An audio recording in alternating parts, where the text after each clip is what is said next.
right there at the end, I was hoping I could take a knee, but I couldn't take a knee. You know, because my chart, you know, you got 2 timeouts. You can take, you can take 50. There's 2 timeouts. It's 53 seconds, and you take a knee. It was 58 seconds. And so, and sure enough, it came down to 5 seconds. So you got a 4th down. We were able to airball it in the game. I wish I didn't have to have handed it off, but it was. They did a good job, and they really executed well. Dabo, you said after Wake Forest, you weren't going to talk about the record, but now you're #1 in the wins record for a place that's been playing football a long time. Yeah, I wish it had happened about 4 games ago.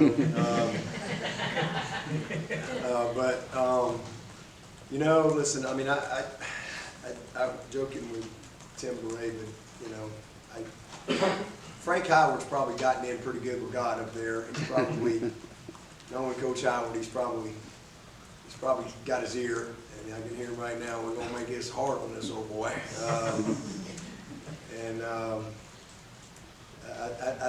I think he probably planned this before the season. Like, you know, it's gonna happen at Notre Dame. I'm glad it happened here. First of all, that was pretty cool. But because you know, a lot of players, I got to see a lot of my players. I got to see Aaron Kelly. You know, I saw Darrell Berry. You know, I saw Sharon P. You know, I got a lot of guys on this staff, and obviously our fans. So it was, and then for it to come against a team like Notre Dame. But I think the biggest thing is I think Coach Howard wanted to remind everybody that it ain't easy to win. #1, and you know, like I said a few weeks ago, I mean that record's been there 54 years. For a couple reasons. One, it's hard to win, and 2, it's hard to stay somewhere long enough and win consistently enough where you can stay, right? You know, so I'm just a blessing. It's not ever anything I've ever even dreamed about. It's never been a goal or anything like that.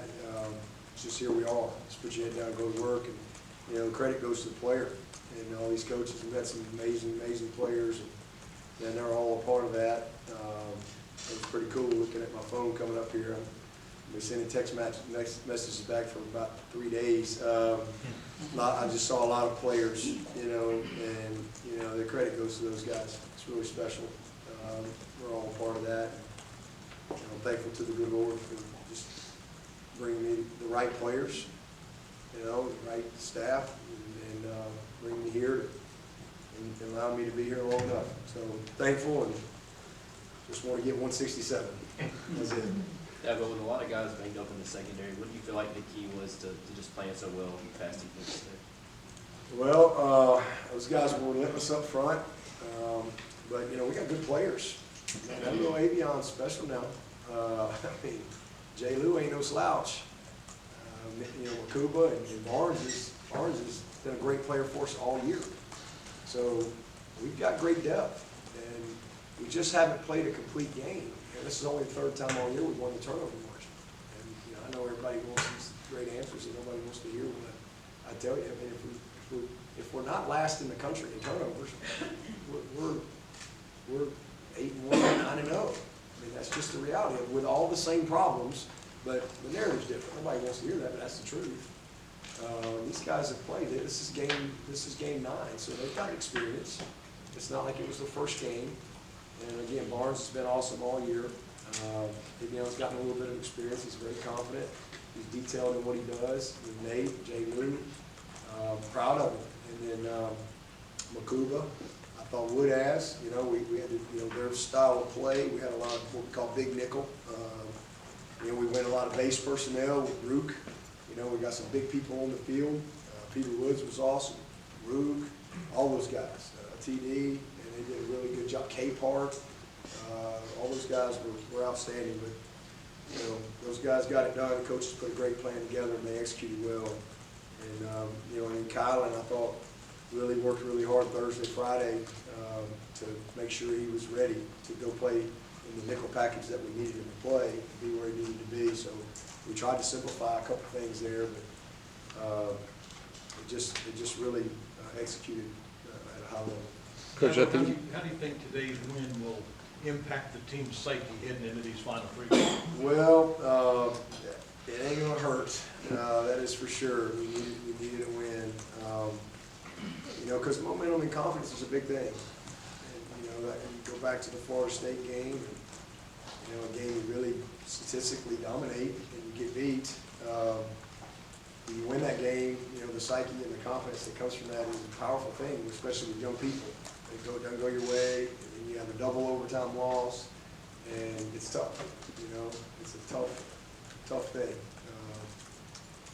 So a win like this is huge, especially with all that was out. I mean, we haven't had probably our 2 best receivers all year.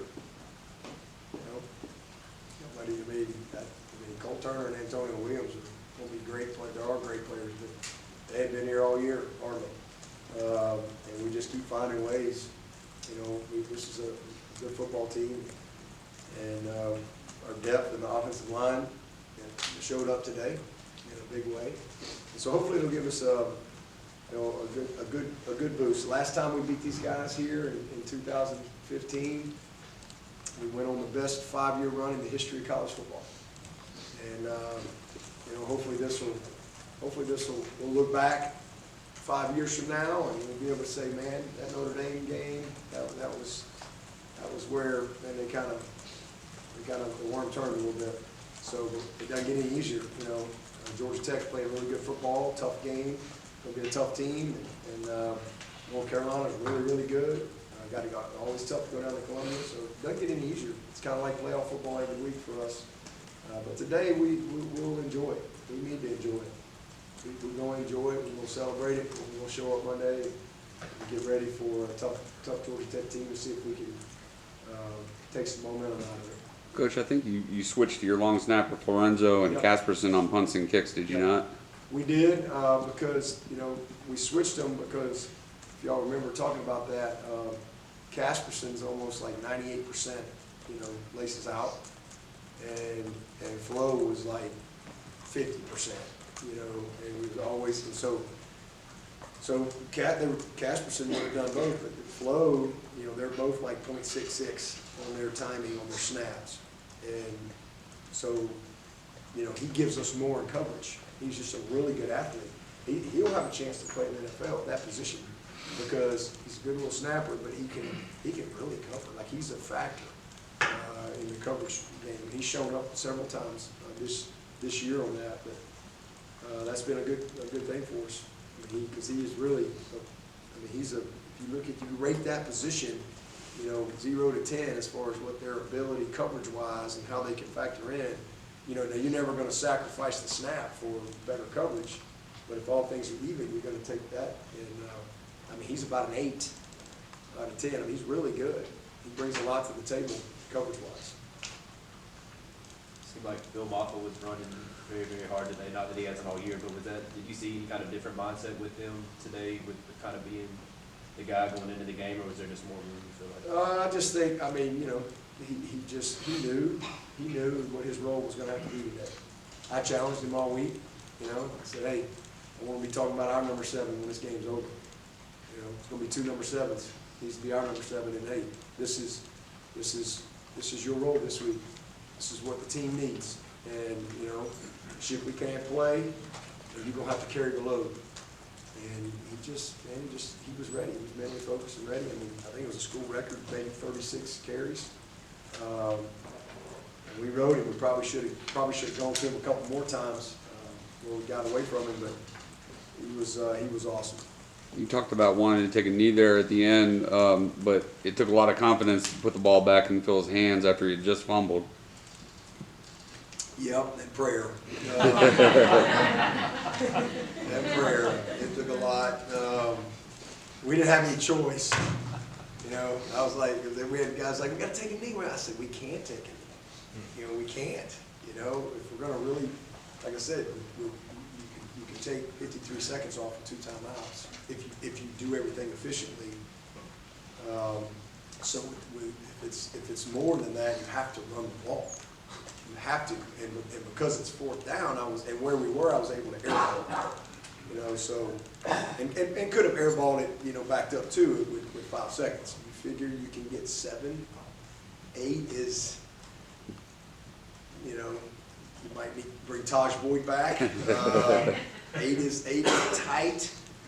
Something we work every single week, but with 5 seconds, I knew it was over.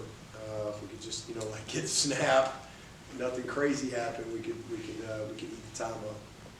Yeah, it was a lot of, I kept telling him, I was like, just go down, don't fight, you know, cover that ball up. And, you know, I hate it for him because he had such a good game, and that was a tough moment, but our defense, they just kept responding. It was awesome.